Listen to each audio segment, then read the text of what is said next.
Muy buenas tardes, estimadas y estimados. Espero que este método de enseñanza sea de mucha utilidad para ustedes. Vamos a pedirle al Señor que nos guarde y nos proteja frente a esta peste que estamos viviendo.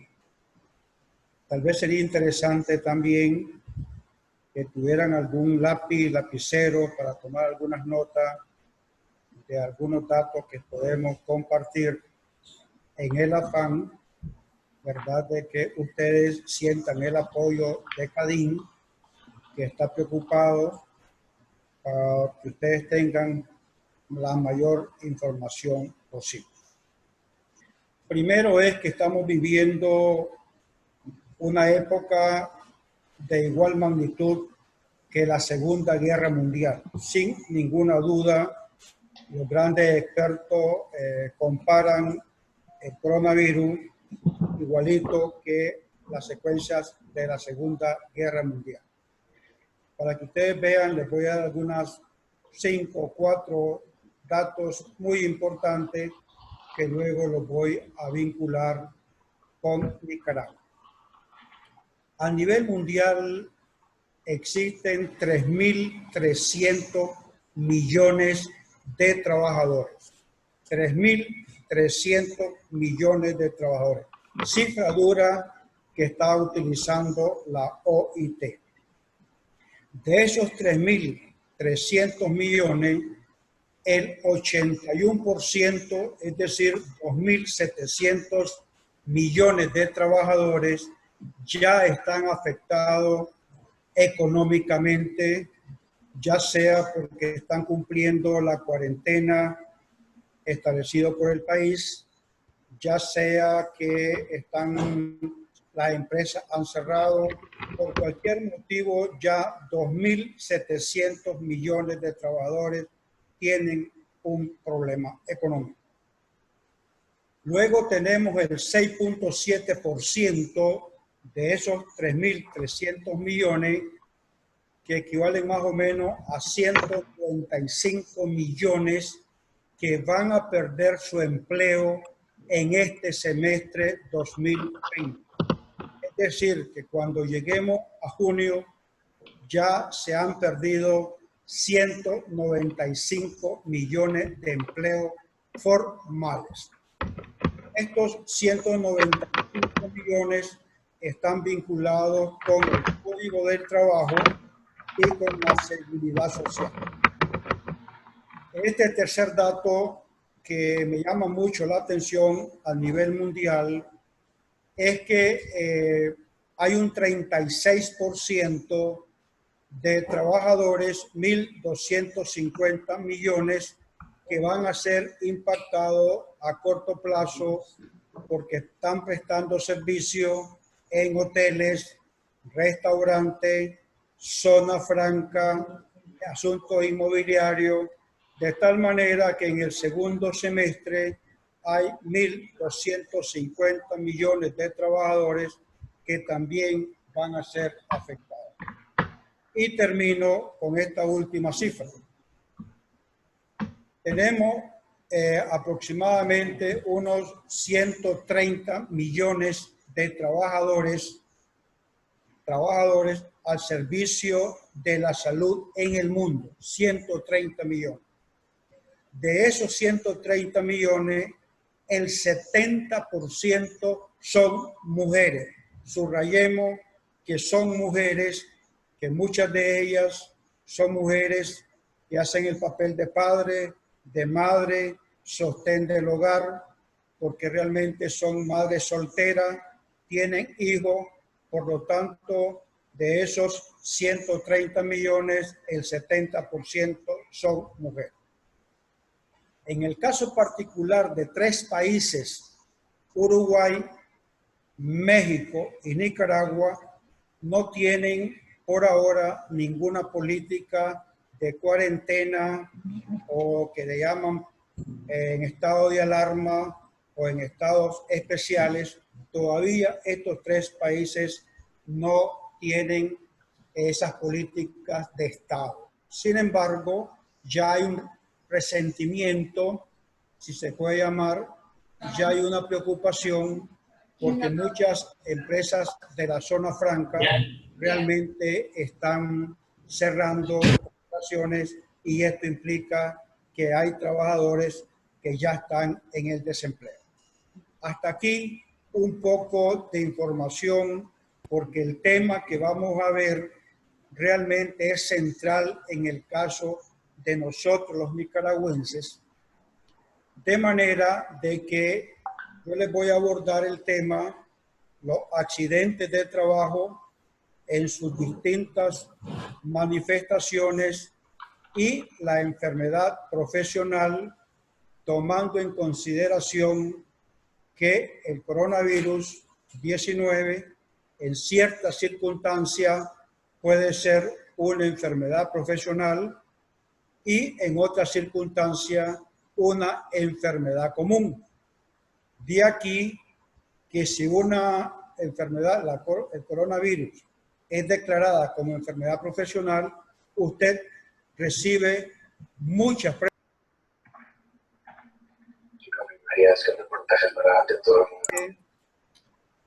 En duración es mayor, de tal manera pues que vamos a abordar el tema central de los accidentes de trabajo y las enfermedades profesionales. Yo me voy a ir a primeramente, como primer punto es que tomen nota que todo lo que yo voy a hablar, hice un cuadro que ustedes están observando, ¿verdad? Sobre el marco jurídico donde vamos a estar abordando estos dos puntos centrales, los accidentes de trabajo y la enfermedad profesional. Primero es que como fundamento tenemos la Constitución política en dos artículos fundamentales. Y les ruego que subrayen el artículo 61 que habla de las contingencias propias de la vida, coronavirus, cuando es declarada enfermedad común, está en el artículo 61 de la Constitución, que es una contingencia propia de la vida. Pero también el coronavirus puede ser declarado enfermedad profesional y entonces está en la contingencia propia del trabajo. Por lo tanto, el artículo 61 es clave que lo tengamos de referencia. Y luego el artículo 82, numeral 7, establece los asuntos de los riesgos profesionales en el numeral 7. En cuanto a la Ley de Seguridad Social, tenemos tres artículos fundamentales. El artículo 63, hay que tomar nota cuando yo estoy trabajando a tiempo parcial, cuando estoy trabajando a domicilio. Entonces el artículo 63 de la Ley del Seguro Social es muy importante, que se debe vincular un poco con el artículo 110 del Código del Trabajo, que lo vamos a ver más adelante. Y luego tenemos los artículos 63, 64 y 65 de la ley, que es la enfermedad profesional. Subrayemos que el artículo 64 y 65 es fundamental, el 65, porque la OIT realmente coincide en un 100% con el concepto que tiene la Ley del Seguro Social en su artículo 64 y 65. Es muy importante, a manera de conclusión, que lo que la OIT considera como coronavirus, enfermedad profesional, lo tenemos nosotros de manera clara en dos artículos, el 64 y 65 de la ley. Luego tenemos el Reglamento General de la Ley de Seguridad Social y ahí hay dos artículos muy importantes. El artículo 81 clasifica las enfermedades profesionales en tres tipos y ustedes deben de subrayar el artículo 81 que clasifica en tres tipos. Las enfermedades que se adquieren de manera inmediata, coronavirus. No es la definición clásica de enfermedad profesional que se adquiere de manera gradual y progresiva. Eso es un concepto clásico. El coronavirus nos lleva a entender como un concepto moderno de que se adquiere en el corto plazo. 14 días, usted ya está asintomático y ya podemos decir que usted tiene el coronavirus con un breve examen. Entonces, tengamos presente el artículo 81 en el numeral 1. Ya el numeral 2 y el numeral 3 no es para esta conferencia, sino que tengamos presente que la enfermedad coronavirus como enfermedad profesional realmente se adquiere en periodos automaticidad o inmediatez. Ese es lo que debemos de subrayar, porque es lo que los países como España o Italia, fundamentalmente, Alemania, esos países son los que están utilizando este concepto de enfermedad accidental. Luego tenemos el Código del Trabajo. Tenemos 3 artículos, ¿verdad?, del Código del Trabajo, que son el 49, que es muy importante, que está vinculado con el artículo 110. También tenemos el artículo 111 del Código del Trabajo, y aquí el 111 nos da un concepto de la enfermedad profesional. Luego la ley 618, que ustedes la conocen muy bien, pues allí tenemos tal vez el artículo 38 al 39, pero muy poco. Luego tenemos el convenio 177, que es un concepto que se tomaron en Francia, un poquito con raíces griegas, teleleo, el trabajo de lejos, donde en este momento muchas empresas europeas están utilizando este método, donde el trabajador está en su casa trabajando y pues está dando productos diariamente a la empresa, pero esto se hace de manera ordenada. Ya miraremos en su momento que tiene que haber un orden entre el trabajador y la empresa para que usted, trabajador, que ha dejado el centro de trabajo y pone como centro de trabajo su hogar, haya un orden escrito en su expediente que pueda ser útil al momento del accidente de trabajo, igual cuando es tiempo parcial. Y luego es una recomendación también de ese convenio 177. Ok. A ver si me ayuda alguien aquí para pasarlo.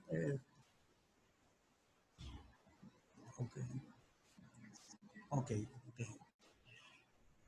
Miremos unos 4 o 5, hay más, pero realmente destaqué esto. Miremos el accidente de trabajo típico.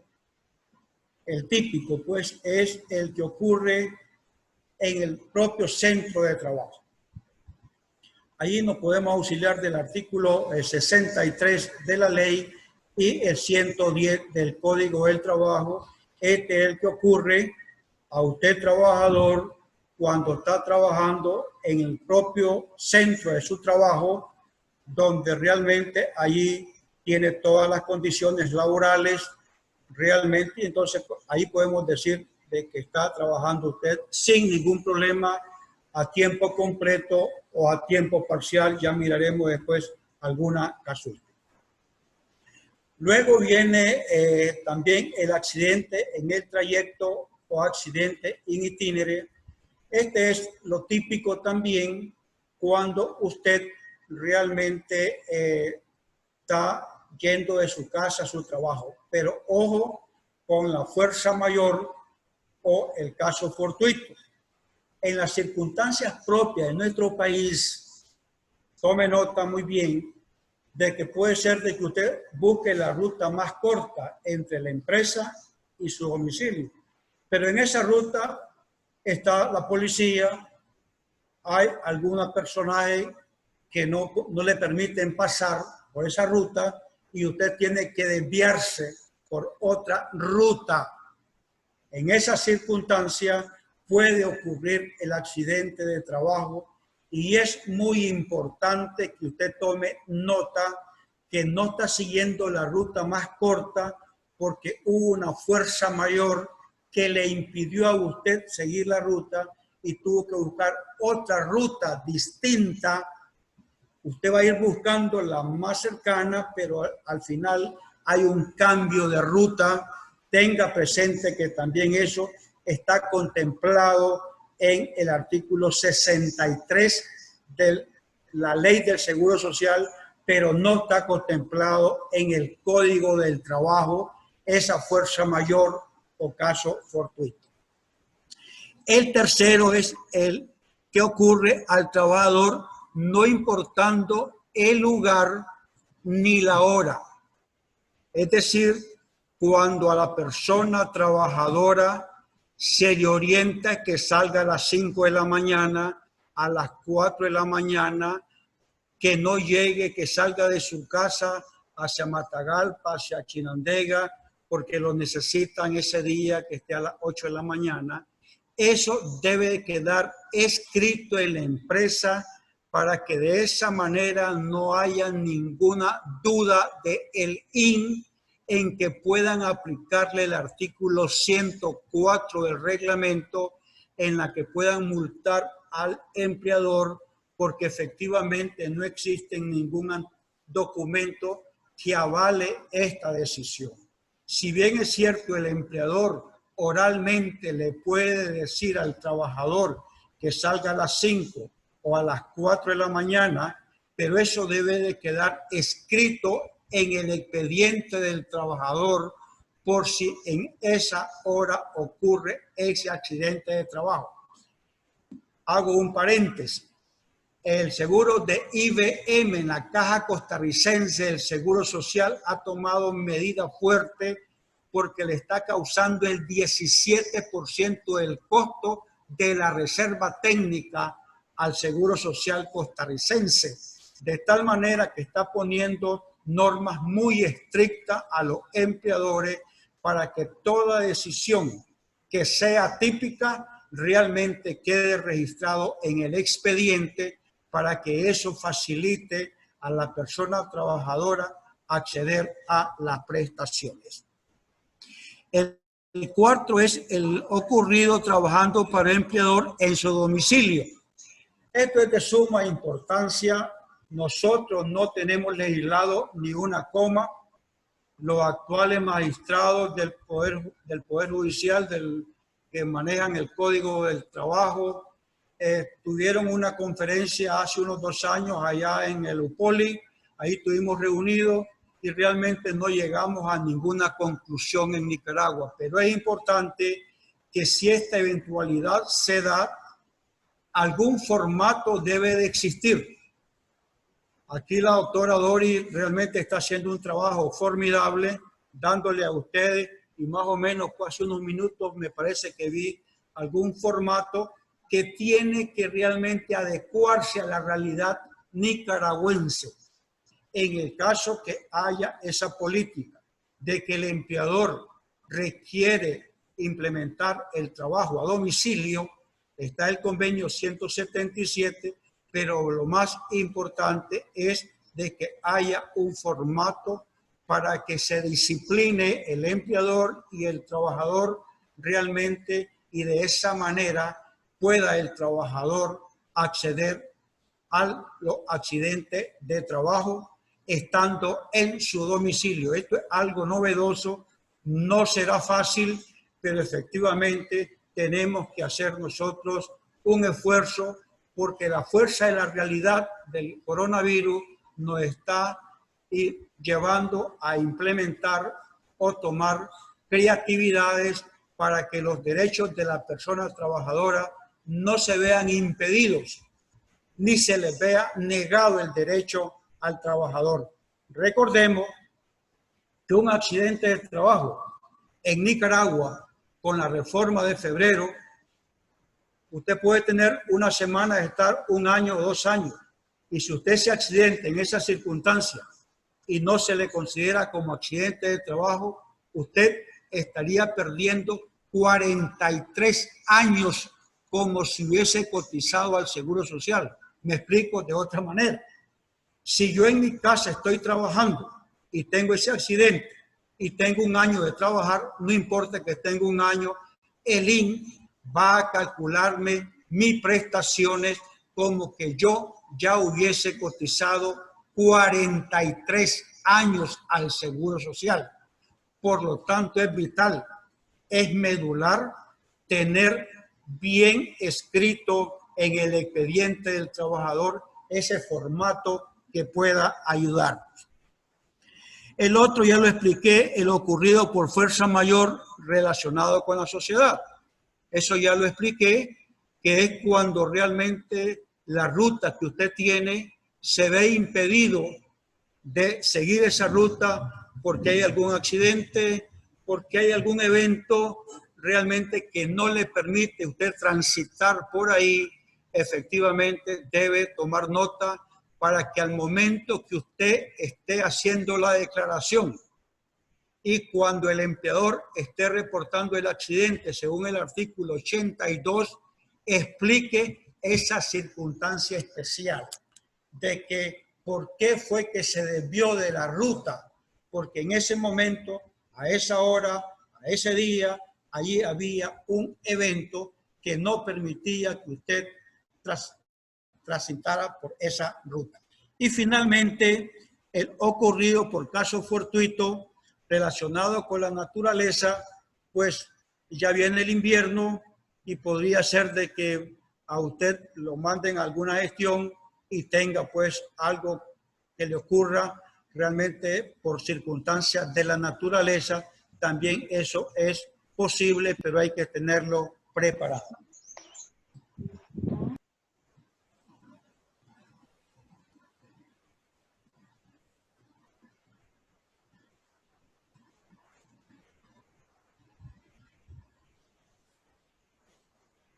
Vamos a abordar ahora un poco sobre la enfermedad, ¿verdad? Cuando se considera que el COVID-19 se puede catalogar o declarar como una enfermedad profesional. Y cuando no se puede declarar como una enfermedad profesional.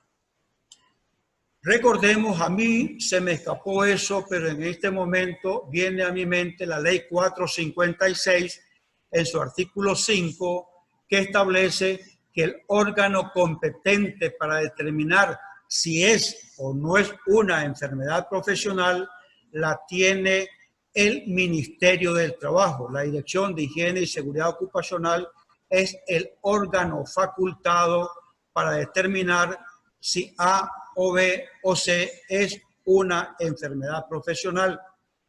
Hay una comisión constituida por 3 instancias, el Ministerio del Trabajo, que la preside, el Ministerio de la Salud y el Instituto Nicaragüense de Seguridad Social.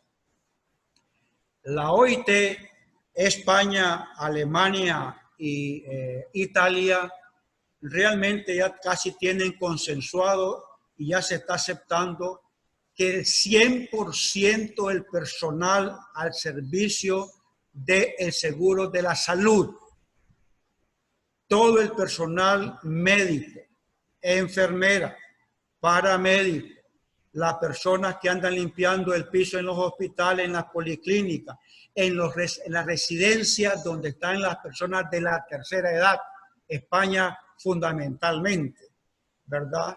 Entonces, en estas circunstancias, estas personas que están al frente de la cura del coronavirus se considerará como una enfermedad profesional.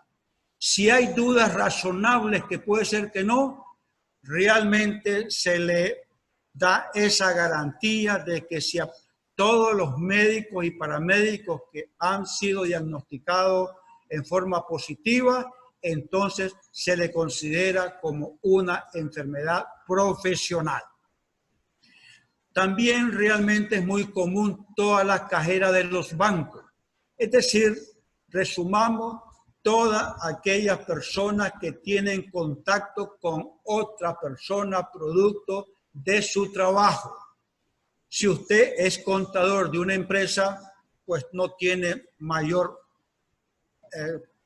si está como gerente, pues posiblemente no tenga mayor contacto con la sociedad, pero no un vendedor, un distribuidor de Pepsi, de Coca-Cola, de cualquier bebida que esté, realmente esos sí están en contacto directo y entonces el empresario debe tener claro que sus vendedores son sujetos de adquirir esta enfermedad por la naturaleza de su trabajo. Entonces, allí realmente el 99.99 se declara como enfermedad profesional y estaría encajada en el artículo 81, numeral 1 del Reglamento General del Seguro Social, porque esta enfermedad no es clásica, sino que es una enfermedad tipo carbunco. El tipo tétano, por ejemplo, que lo tenemos muy desarrollado en nuestro país. De tal manera, entonces, de que se considera como enfermedad profesional y se le aplica el artículo 99 y 100 de la ley. Esto es muy importante, porque una persona que le declaran enfermedad profesional, el tiempo que va a estar confinado, realmente está recibiendo subsidio, le dan de baja, le dan de alta para ya se vaya a su casa, le siguen dando subsidio, luego vienen las indemnizaciones, las discapacidades parciales, etcétera, pero ya tiene un paso muy importante de que el subsidio tiene ahí el cheque que es enfermedad profesional. De tal manera que aquí pueden ver dudas realmente si el cargo que yo estoy desempeñando puedo adquirir la enfermedad profesional, será una situación muy complicada que podamos dar respuesta, sino que es conociendo el cargo y recursos humanos aquí tienen un papel muy importante que jugar. Cuando no es declarada enfermedad profesional, que no se le aplique el artículo 99 y 100 de la ley a sus prestaciones médicas, entonces se le declara como enfermedad común y aquí viene el artículo 93 de la Ley de Seguridad Social. Y se le dice, usted ha sido declarado, está en vacación, está trabajando a forma parcial, está en su casa, le detectan a usted que tiene el coronavirus, es asintomático, y automáticamente usted cae en el artículo 93 de la Ley de Seguridad Social porque va a ser como una enfermedad común y puede estar de subsidio todo el tiempo que dure, hasta un año, prorrogable por otros 6 meses, según el juicio del médico tratante. ¿Cuál es la diferencia entonces entre una enfermedad profesional coronavirus y la que es común? Que la enfermedad del coronavirus no requiere de semanas cotizadas anteriores. Y si se muere, accede a las prestaciones. Pero si es declarada común y no tiene el requisito para la pensión de invalidez, no generaría pensión a la viuda. De tal manera que es muy importante que Recursos Humanos tome nota de aquellos trabajos donde puede la persona adquirir esa enfermedad, no todas las puestos de trabajo y algunos puestos de trabajo que están propensos a adquirir este tipo de enfermedad. De manera entonces de que aquí estaríamos realmente viendo las prestaciones de los subsidios por accidente de trabajo hasta 2 años, que no creo que llegue a esa época, 4 o 5 meses, la situación estaría superada, pero lo importante es, ¿verdad? Ahora, ¿qué pasa si usted tiene suspendida su relación laboral? ¿Con salario o sin salario? En este momento, a mí el asunto, si es suspensión igual o menor a 3 meses, anote 14 semanas. Hay suspensión individual o colectiva. Y la suspensión es igual o inferior a 14 semanas, 3 meses y un poquito más de 2 meses. Si en ese periodo usted adquiere cualquier tipo de enfermedad o cualquier accidente común o adquiere el coronavirus, usted está garantizado a recibir la atención médica, medicamento y subsidio basado en el artículo 93 de la ley, porque el COVID va a ser considerado como una enfermedad común porque están suspendidas todas las relaciones laborales. Ahí no va a haber accidentes de trabajo. De tal manera que en esa circunstancia usted debe estar claro. Si esta suspensión, estoy en una zona franca, en cualquier empresa, y hay suspensión por periodo igual o inferior a 14 semanas, con salario, con una ayuda o sin ayuda, no se debe de preocupar usted por su atención médica, sea coronavirus o no coronavirus, no importa. Si usted se fractura, usted accede a sus prestaciones médicas basado en el artículo 93 de la Ley de Seguridad Social. En estos momentos de dificultad, todos tenemos que hacer uso adecuado del derecho. No asista usted a un hospital por una gripe, solo efectivamente que requiere esa enfermedad, pues asista usted a su empresa médica previsional, evite ir indudablemente por alguna cuestión que no, pero usted está protegido por esos 14 semanas. Prestaciones por fallecimiento por coronavirus. Si la persona fallece y es por enfermedad profesional, no debe de preocuparse, se le concede el ataúd, se le concede las prestaciones a la viuda, al huérfano, no hay ningún problema. Si fallece por coronavirus, pero no es enfermedad profesional, sino es común, allí tendría que cumplir los requisitos de los artículos 44 para invalidez, 64 para la viuda, 68 para el huérfano, 72 del reglamento para su mamá o su papá o sus abuelitos. De tal manera de que hagamos la distinción.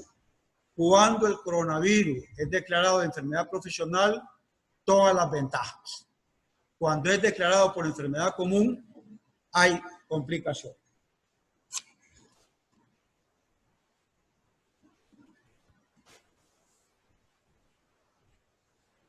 Creo que por ahí no me dice. Listo. Entonces, ponme la hora o sigue.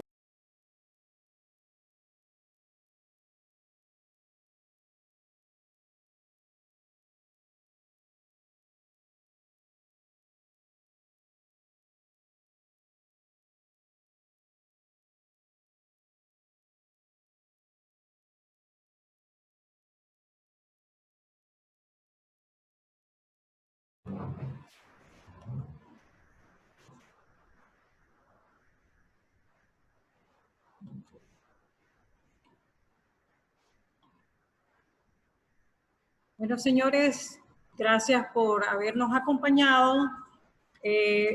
Muy aportativa, muy ilustrativa y la presentación hecha por el doctor Ruiz.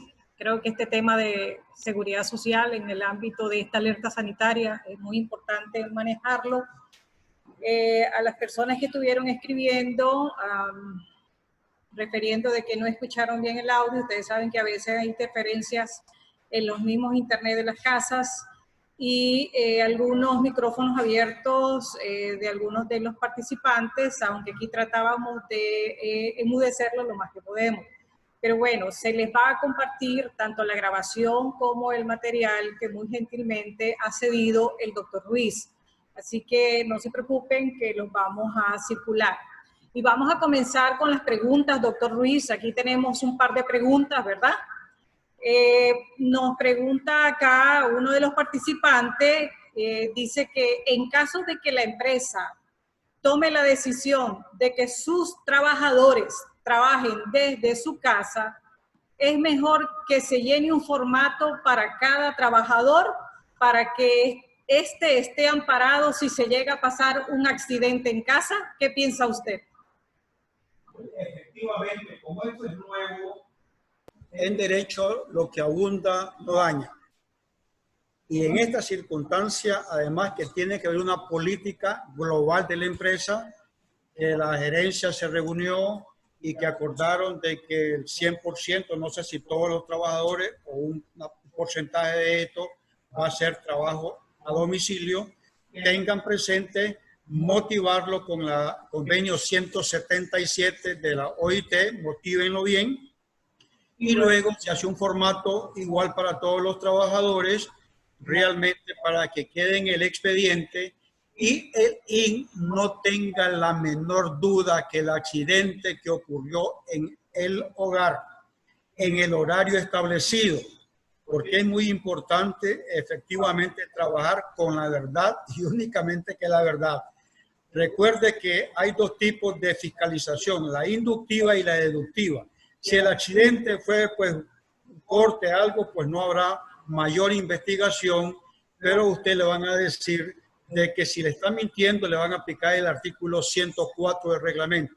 Resumo entonces, sí es prudente de que haya una política global de la empresa, pero que haya un formato individual del trabajador para protegerlo en caso del accidente de trabajo. Recuerden que el empleador tiene que notificarlo, artículo 82 del reglamento, de tal manera que van a decir el día y la hora en que ocurrió el accidente y luego usted lo va a llamar el IN para que llene el formato, la declaración del accidente y ambos tienen que coincidir cómo ocurrió el accidente. De tal manera que le respondo que sí es recomendable que haya un formato para que cada trabajador tenga realmente en su expediente realmente que está trabajando bajo esa modalidad de trabajo. Gracias, doctor. Hay una pregunta aquí que es parecida a la anterior y que dice así: ¿cómo se tomará el accidente para una persona que hace su trabajo desde su casa, sabiendo que los riesgos que puedan existir en el hogar no son inherentes a la empresa? Sé que en Nicaragua no hay un marco legal al respecto. En Costa Rica, por ejemplo, se modificó el seguro de riesgo sobre este tema. Bueno, indudablemente que en el hogar no pueden haber enfermedades profesionales porque está en el hogar. Esa es una enfermedad común. El trabajador tiene derecho a todas las prestaciones comunes, artículo 61 de la Constitución, artículo 93 de la ley. Por lo tanto, ahora, esto es una cuestión excepcional en que ya junio, si Dios así lo permite, y lo que están diciendo los científicos europeos y norteamericanos, es que y la OIT está abordando esto hasta el mes de junio, porque piensan que en el segundo semestre va a comenzar a reactivarse la economía. Por lo tanto, en estos 2 meses que puedan trabajar, no creo que vaya a haber mayor perjuicio en la salud de las personas trabajadoras. Gracias, doctor. Tenemos otra consulta. Aquí dice: si a los cajeros de banco se les considera enfermedad profesional, ¿se podría considerar como enfermedad profesional a los cajeros en otros negocios? El cajero es un cargo no necesariamente en banco. Una persona que está en el comercio es un cajero. Es decir, digamos como las vendedoras de comercio. Esas están en contacto directo con el cliente. Por lo tanto, el cajero no es exclusivo un cargo de los bancos. Está en las cooperativas, es decir, todas aquellas personas que estén tomando dinero, que estén perfectamente, realmente si están en contacto con los clientes, realmente que está recibiendo la plata en las pizzerías, perfectamente en las cosas de... No hay ninguna duda porque están en contacto directo con la persona, y como la persona que está despachando, la que está vendiendo, no sabe si yo soy asintomático, tal vez él no anda protegido con su tapaboca y yo también de irresponsable ando sin mi tapaboca sabiendo que puede ser que sea asintomático, pues indudablemente que sí, la respuesta es sí. Ya eso en Italia se está aclarando, pero no hay en materia de seguro social en Costa Rica, también se está manejando. Todo cargo que tenga relación por su naturaleza con los clientes está sujeto a que sea una enfermedad profesional. Gracias, doctor. Tenemos aquí una cuarta pregunta. Dice, en caso de que alguien esté suspendido y es atendido por enfermedad común, ¿la clínica puede extenderle el subsidio? ¿Cómo debe manejarlo el empleador? Excelente pregunta y muchas gracias. Efectivamente, cuando hay esa suspensión, usted va normal, le dan la empresa le da el subsidio, no se han roto las relaciones laborales, no está usted cesante, sino que hay una vinculación realmente, salvo, pero usted tiene que ese subsidio llevarlo a la empresa. Si la empresa, porque recuerde que le tiene que poner el sello, podría ser que le pongan el sello y que usted mismo se encargue de irlo a dejar al INS. Si hay sistema de reembolso mensual o hay un sistema individual. Si es sistema individual, le corresponde a usted hacer toda la gestión. Y si es sistema de reembolso mensual, recursos humanos de esa empresa debe de contemplar algún mecanismo de qué es lo que se debe hacer. La empresa médica previsional le va a dar el subsidio a usted.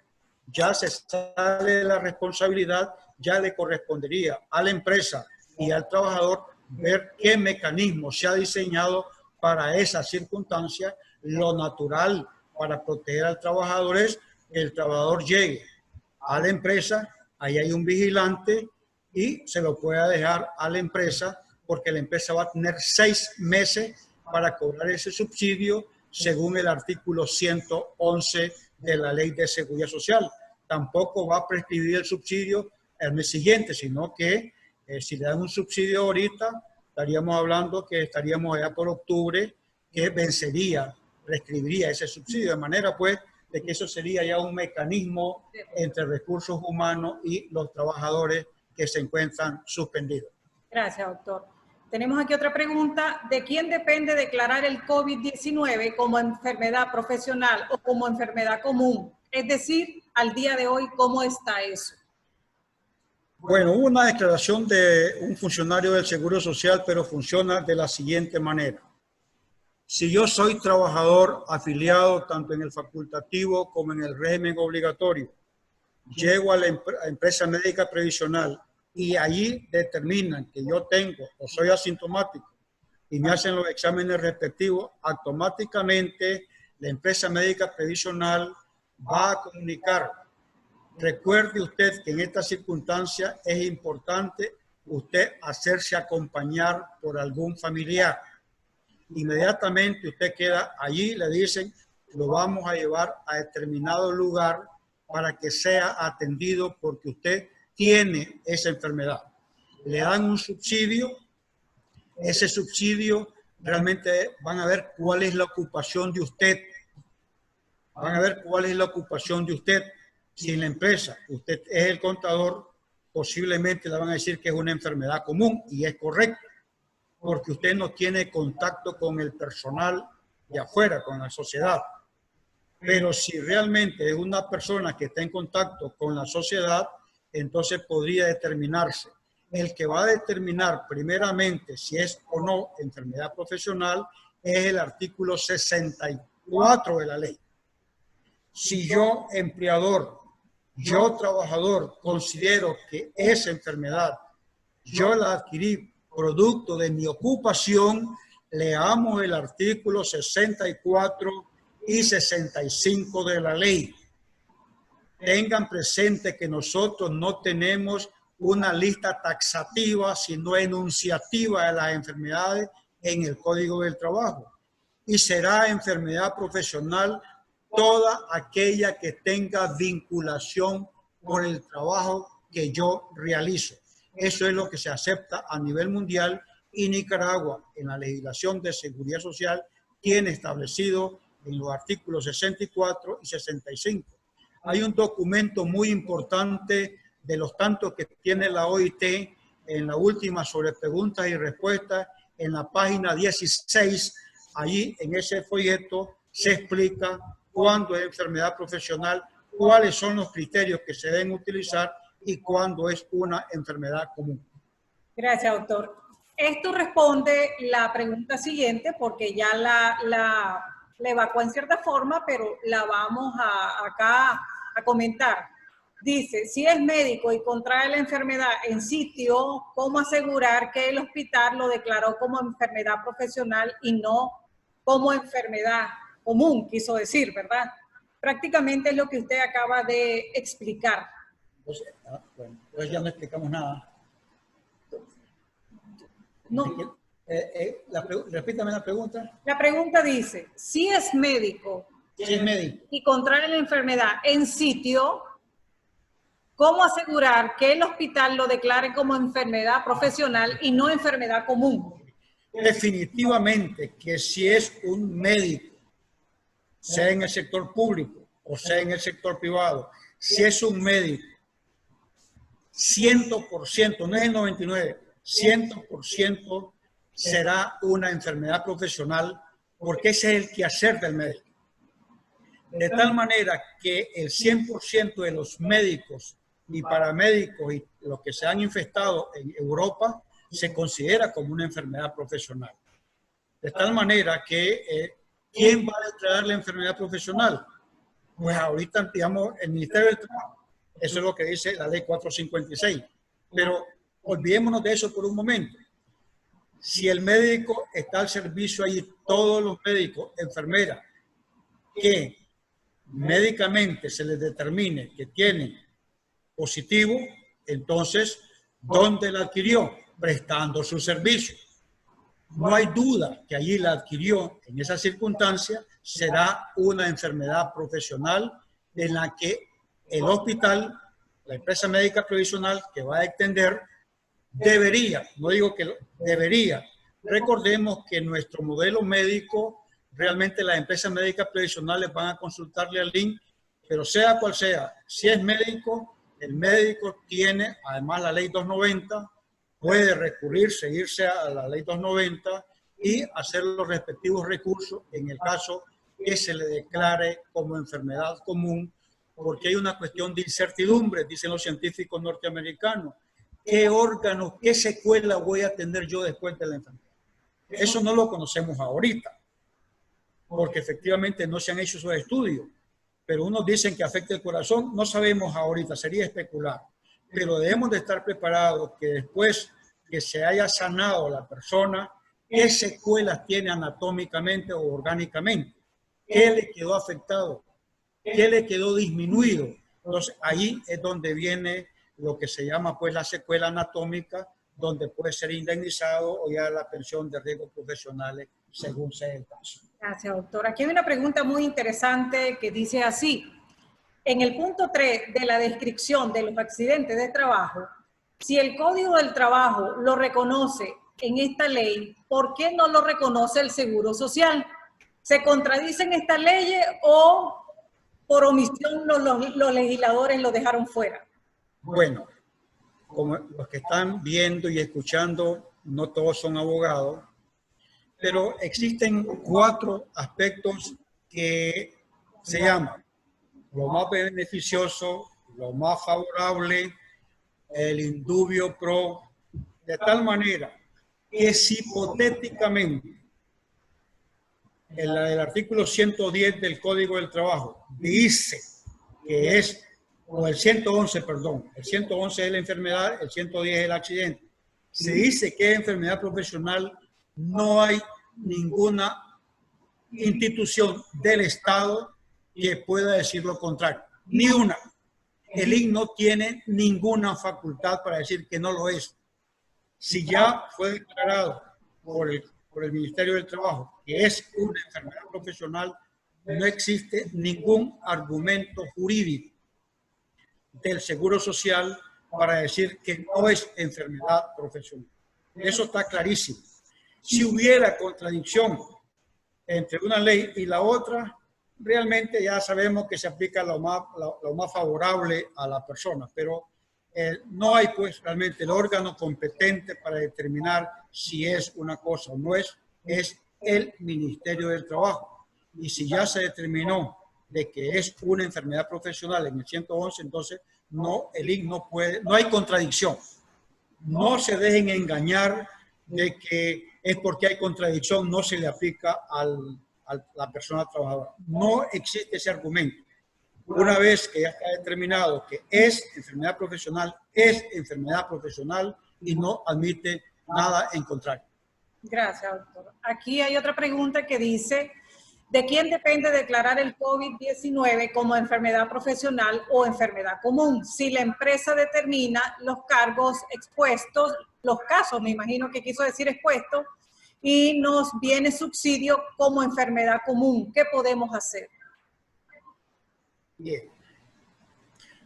Insisto que hay dos grandes bloques que son aceptados. No todos podemos decir, si usted está de vacación,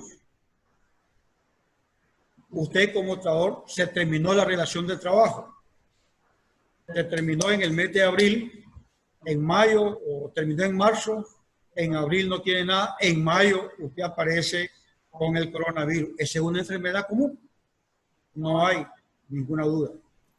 Se trabaja en la empresa, digamos, como analista, como contador, en área administrativa donde no hay contacto, pues lo natural es que el coronavirus sea una enfermedad profesional.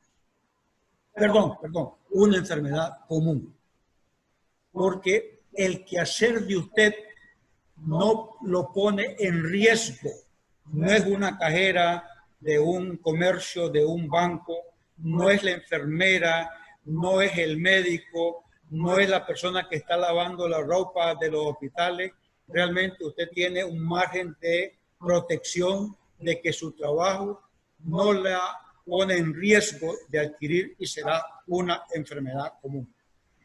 Cuando hay dudas razonables de usted o de su empresa y usted la adquirió, deje que venga el subsidio. Usted le dice al médico tratante de que usted considera que el coronavirus lo adquirió por la naturaleza de su trabajo.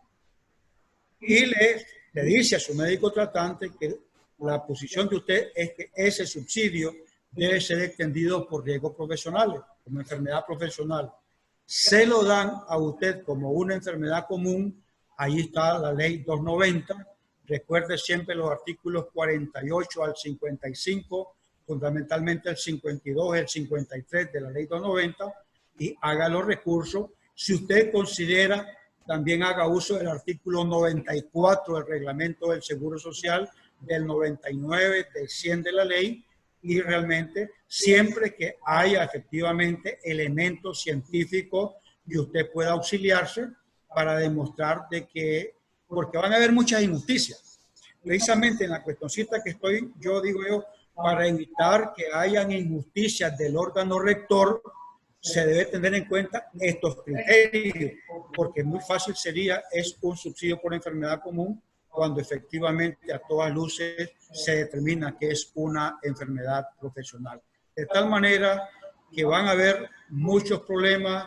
Recordemos que estamos nosotros ensayando, auxiliándonos de la doctrina internacional, de la información internacional, pero realmente estamos tratando de contribuir con ustedes, con nuestro código, con nuestras leyes, con los convenios de la OIT ratificados por Nicaragua, para tener toda esa norma jurídica y poderles apoyar a ustedes. Nosotros estamos para apoyarle, el CADIM hace este esfuerzo, y no duden de que nosotros estaremos en la mejor disposición. Posiblemente dentro de una semana yo esté terminando unas 40, 50 preguntas realmente para que las compartamos, pero ya preguntas con la legislación nicaragüense. De manera pues de que yo espero que en la próxima reunión podamos realmente compartir preguntas ya respondidas con el marco jurídico que respaldan la respuesta, y de esa manera pues ustedes tengan una información nicaragüense con legislación nicaragüense. Doctor, qué bueno, porque un par de comentarios de acá era que tomáramos la iniciativa de juntar las herramientas laborales que hemos trabajado aquí en Cadín, el tema de la seguridad social, que con su expertise pues es lo mejor que podemos nosotros tener, y un tema de HST, de higiene y seguridad en el trabajo, porque en estos momentos pues se necesita mucho tener un dossier o una herramienta completa, así que bienvenida la parte de seguridad social que el doctor muy amablemente nos va a ceder para poder apoyar al sector industrial y empresarial en este tema.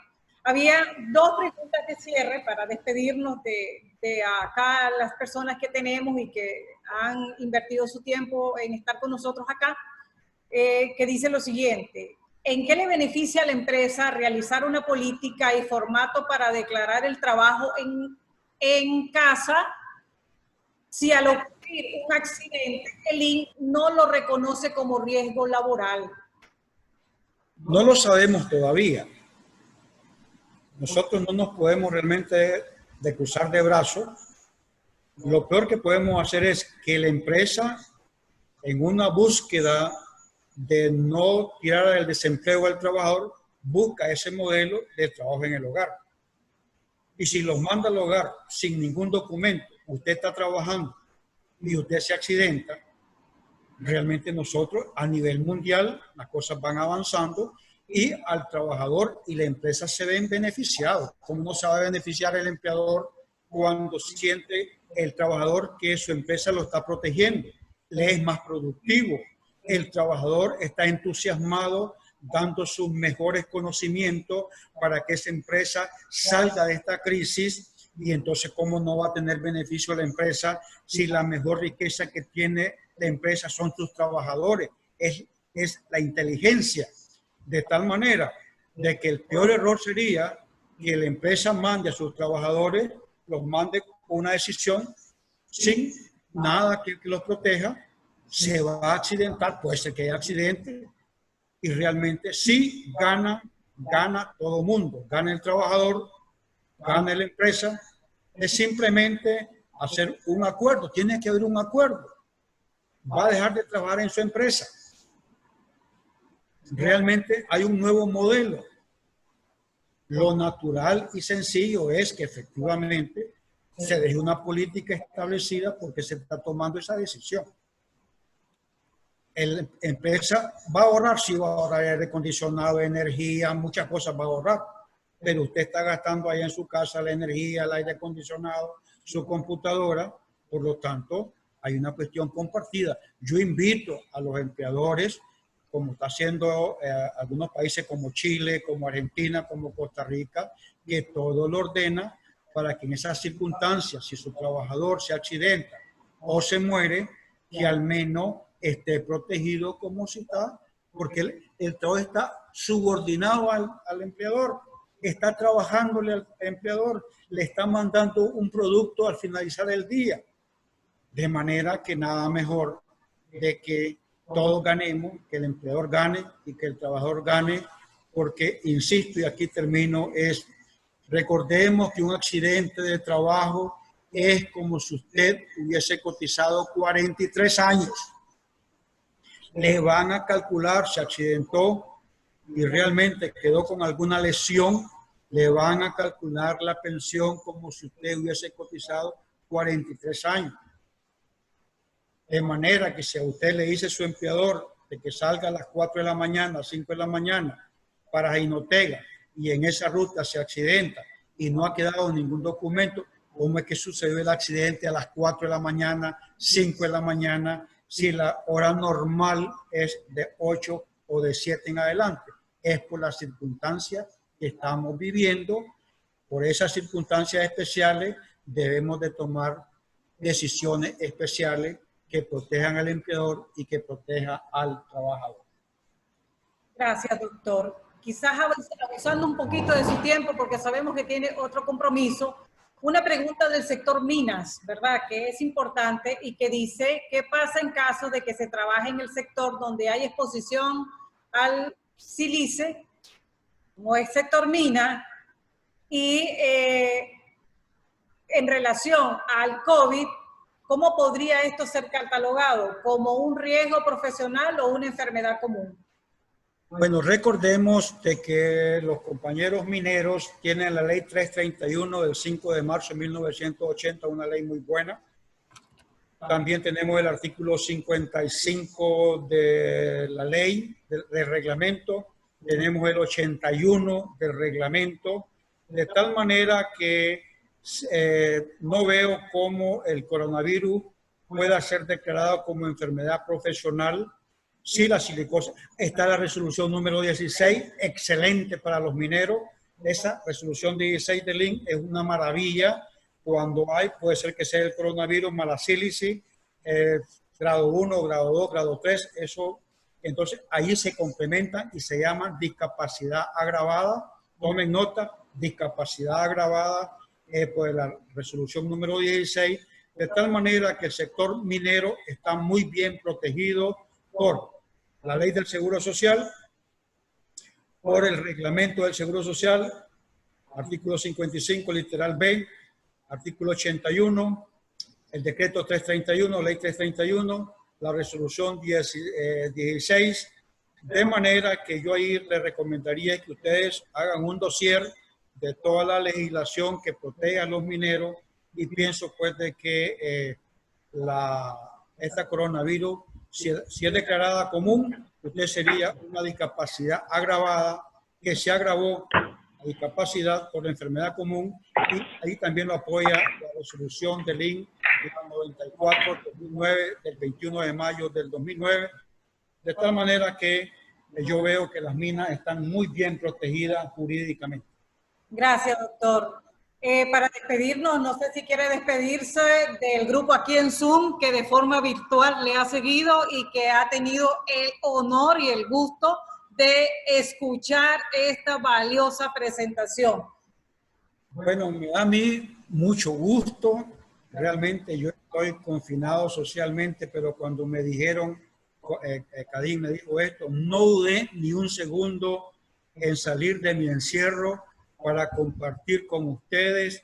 Realmente para mí es una dicha que el Señor me dé esta oportunidad de estar con ustedes.